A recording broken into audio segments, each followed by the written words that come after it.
Wherever you may be, good evening, everybody. I'm Bill Schonley. Welcome to our December edition of the Blazer Trail on this Pearl Harbor Day, 1993. Now, before this half hour is over, we'll go one-on-one with Cliff Robinson, check in with a former Blazer, visit a bowling alley with Rod Strickland, and much more.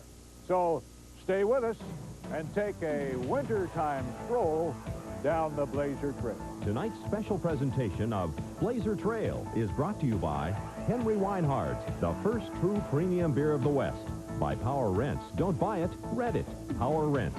By Smith's Home Furnishings, because nobody cares like Smith's. By Binion's, for selection, value, and glasses in about an hour. By the Olive Garden, where all the best of Italy is yours. And by Salem Sportswear, a quality name and licensed sportswear for the whole family. Thought their roster was as good as anyone's in the league. But due to early injuries and sluggish play, Portland found themselves in a scrambling position the first 5 weeks of the season. The season began with the Blazers facing their usual high expectations and a favorable November schedule. But that's where the Blazers' tradition of early season success would end. Aguirre for the win. He hits! Elijah Wan from the foul line area drills it. Portland started 0-2 for the first time in the Rick Adelman era, losing to the Clippers in Houston before picking up the season's first win in Los Angeles. But the Laker victory wasn't without its price. When Chris Dudley limped off, the center the Blazers had fought so hard to get was out with a fractured right ankle. Portland returned home and scratched out a 3-game winning streak, raising hopes the early season malaise was behind them. And we just have to keep staying with it and people identifying their roles with this team, because things have changed a little bit and we're trying to identify new roles for everybody with the strengths of this team. The team went 2-2 in the next 4 games, losing to Cleveland and Phoenix, then beating Chicago and Dallas. In the Bulls game, a fired-up Blazer squad took a depleted Chicago team to task, embarrassing the champions 120-98. But the up-and-down play continued as Portland split a 2-game set with Denver. The home win over the Nuggets was the 1,000th victory in the franchise history and also the 250th win of Rick Adelman's career. A home win over Sacramento sent Portland out on the season's longest road trip, the current 6-game Eastern swing. The Blazers have struggled to find consistency in their game. At times, they've shown flashes of the team they expected to be. At other times, they've been flat and seemingly uninspired. But they still believe when all is said and done, they will be a contender. The early contenders in the NBA are no surprise. New York has staked its claim to the front-runner position in the Eastern Conference. And in the West, Seattle and Houston got off to 2 of the greatest starts in league history. The Sonics won their first 10 decisions to jump to the lead in the Pacific Division. And the Rockets have taken the NBA by storm, matching the NBA record with 15 consecutive wins to start the season and not allowing any opponent to score 100 points. The Blazers realize their early season performance doesn't rank as one of the NBA's best, but know it's a very long season. We'll win our 50 games, we better. But yeah, I think we'll come together. It's just a matter of being patient and working through the hard times and going out there and being confident. Strickland is one Blazer who is confident in his game. Eddie Doucette recently spent some time checking out another of Rod's games, one that proves he's no real threat to the legacy of Marshall Holman or Dave Husted. Now in his second season as a Blazer, Rod Strickland has done everything Blazer management could have hoped for and justified the long-term contract that they threw his way. He has no troubles driving the lane, but how about on the lanes? Well, it should be no surprise that Rod is comfortable with the ball in his hand and hardwood in front of him. I'm not saying I'm the best bowler. I'm not really that good, but I like bowling. Ooh-wee. I got skills. I'm very inconsistent. I can bowl 90-something one day. I can bowl 150 another day. Oh, no. I don't even want y'all to think, you know, that I'm a big-time bowler. Rod may not be a big-time bowler, but that didn't stop him from taking on Blazer Community Activities Coordinator Nick Jones in a friendly match at Tiger Bowl. It was Strickland who was the most ready after the pregame warm-ups. Oh, what a start for the guy. Woo, y'all saw that, right? Woo.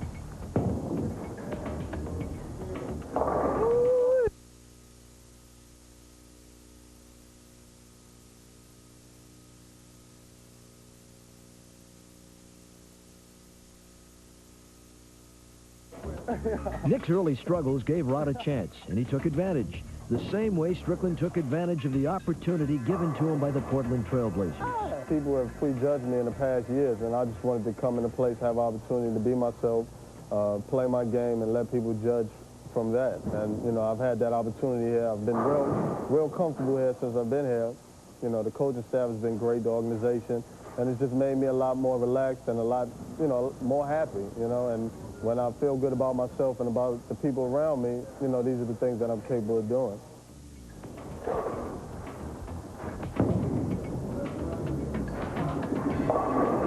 Good job.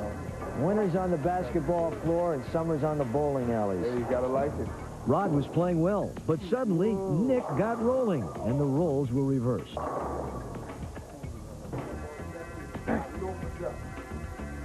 You ain't see that, did you? Look Guy's at him. got some form, doesn't he? Killing me over here. Hey, they got that power ball. You are strong, you know that? You got the power ball. I got the little finesse ball. Rod's game is one of finesse and flash, and it has made him a crowd favorite. Fans in Portland have forgotten the baggage that Strickland, the man, brought with him to the Rose City. Rodney still remembers, but has put the past behind him and has grown as a person and as an athlete. But I don't want to call myself a model citizen because I don't ever want to be perceived as that, because I make mistakes just like anyone else, and I do things just like the normal 27-year-old person, you know. So I never want to be perceived as a model citizen because that's too many expectations, and people, you know, I don't want to put myself in that situation. I'm Rod. I try to do the things that I have to do to present myself well and the team, and you know, that's it.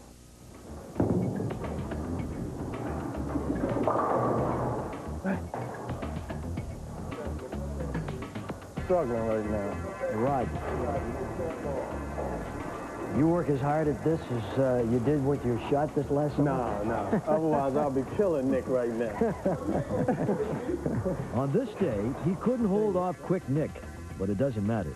He's competitive, but winning isn't necessarily what bowling is all about for Rod. Bowling is strictly fun. You know, I mean, I'm not trying to be a pro bowler or anything like that. You know, I just like to come out, relax, and bowl a little bit. If you ever watch Rod Strickland play basketball, you notice that his fingers are always taped. Well, you know how that started? When he first started to bowl, he had to put tape around it so he could fit his fingers in the ball. Nah, I'm just kidding. Come on. As you can see, you put Rod Strickland on any kind of a hardwood, and he'll get the job done.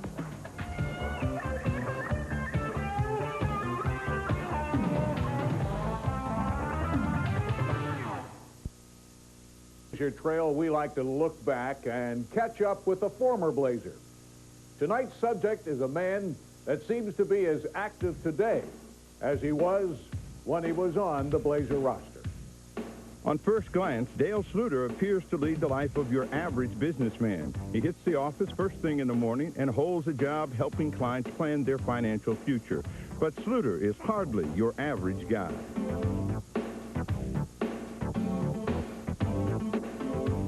Dale was a member of the original Blazer squad in 1970 and played 2+ seasons for Portland during his NBA career. Playing before a packed house was just a dream, but Sluter still has fond memories of the Blazer faithful. You could buy a $5 general admission ticket and sit in the front row. You can't do that anymore, you know, with the sellouts. But, you know, those fans were great fans. You know, I understand that the Blazers was the only franchise in the NBA that made money from the start. You know, we had to average like 1,500 people a game to make some money in there. That's what we did. You know, we had 1,500, 2,000 people every single night down there. And number 54, Dale Sluter. Sluter still wears a Blazer uniform these days, but it is as a member of the Thriftway Blazer alumni team. The team plays a 40-game schedule for fun and to raise money for charities in Oregon and Southwest Washington.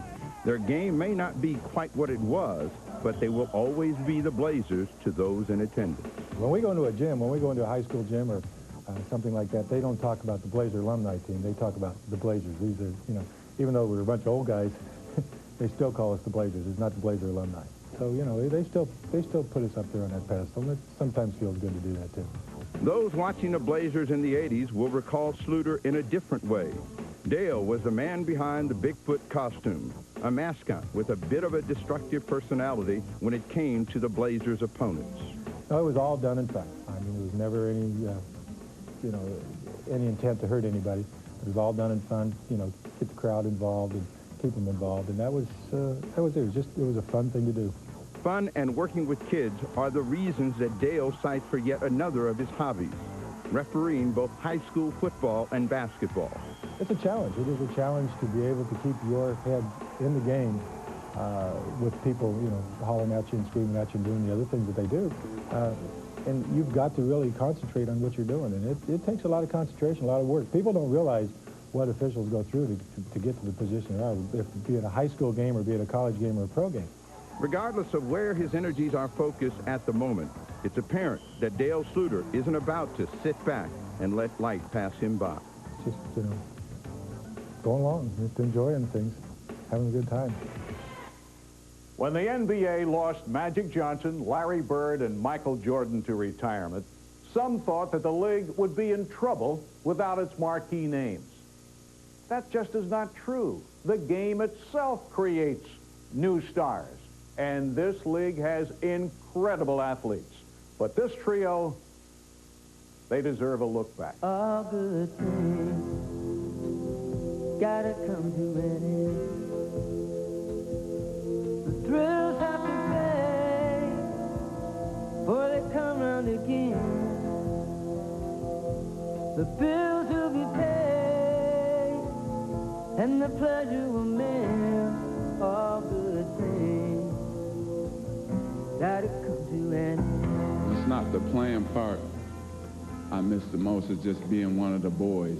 I've been on this roller coaster for 9 years. It's just time for me to ride something else. But tonight I leave you and I say thank you. I'll be around. But tonight, my basketball career is officially over, and I had a blast. For years to come, they will be the subject of conversations that begin with the words, remember when? All good times, all good friends, all good things gotta come to an end. The thrills have to fade or they come round again. The bills will be paid and the pleasure will mend. All good things gotta come to an end.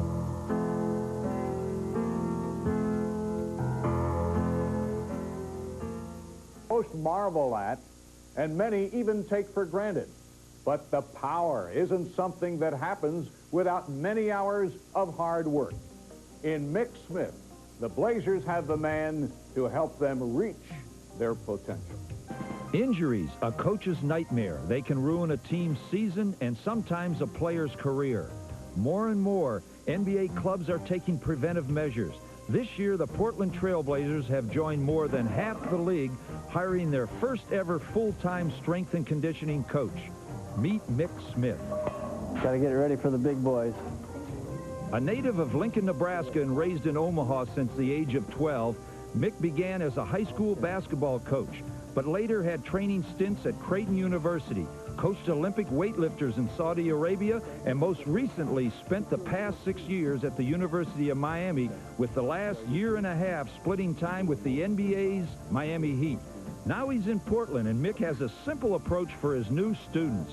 If you give the person the opportunity to choose the exercise, even though it's in the number of exercise that you want, if it's, say it's in that category, then they are going to stay with it longer, and you don't have to fight them to keep coming back and to work out. Many veteran players prefer to follow their own workout routine, but others swear by Mick's methods. It's helped my quickness a little bit, to get in there and squat and do some other different things to help your quickness. It's definitely going to help you.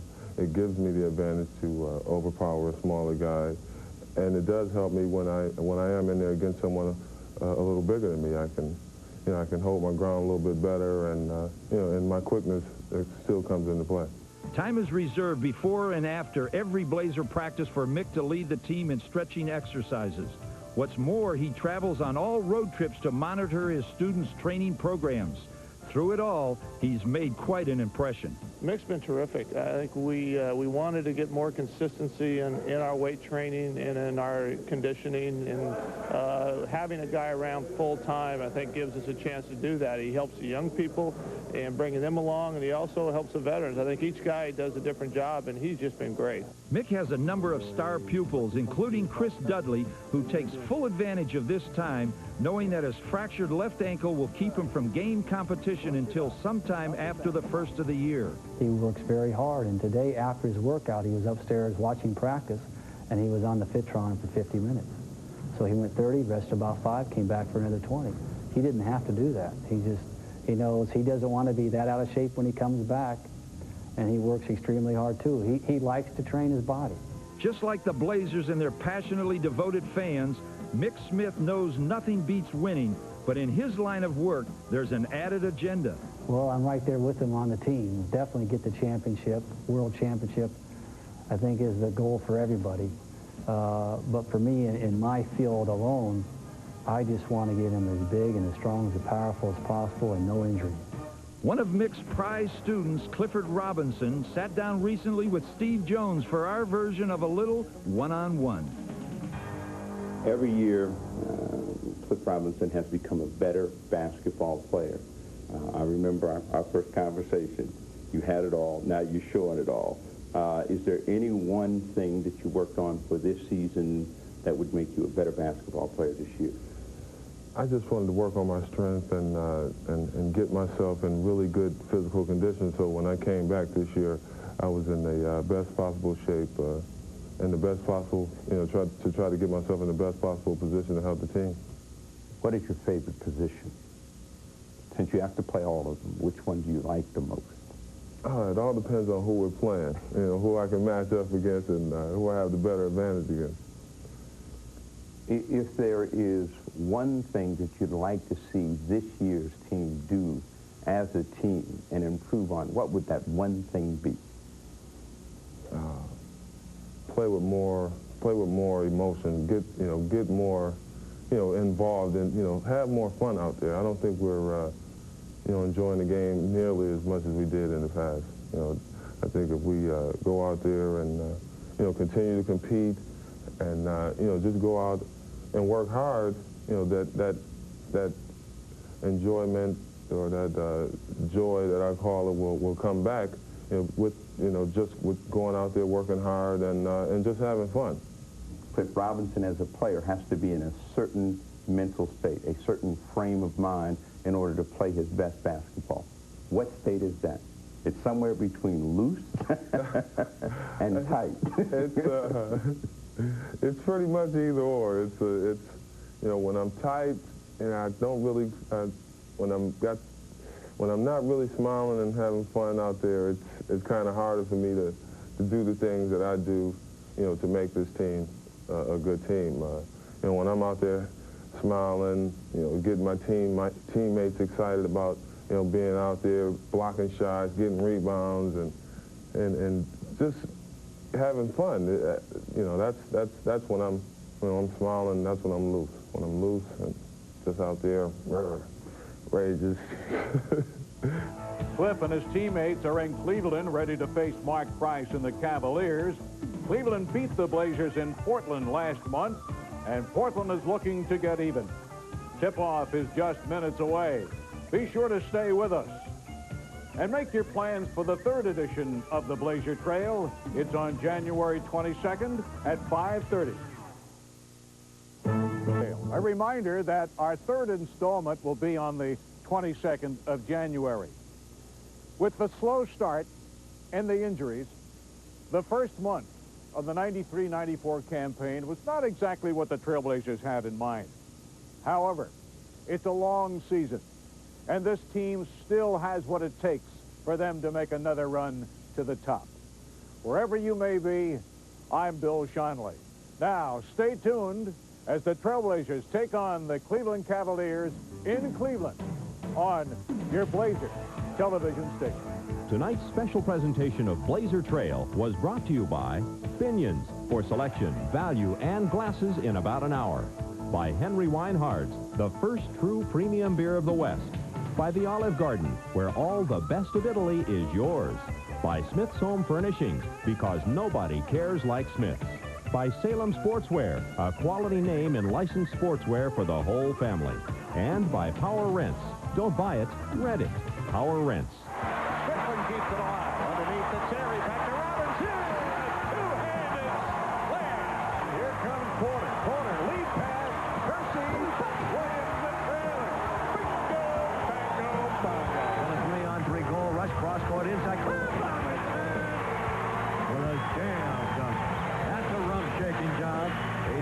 85-76 Trailblazer lead. Clyde with a spin dribble coming in left below right. Oh, I don't believe this, Don. I just saw. Ooh, how sweet it was.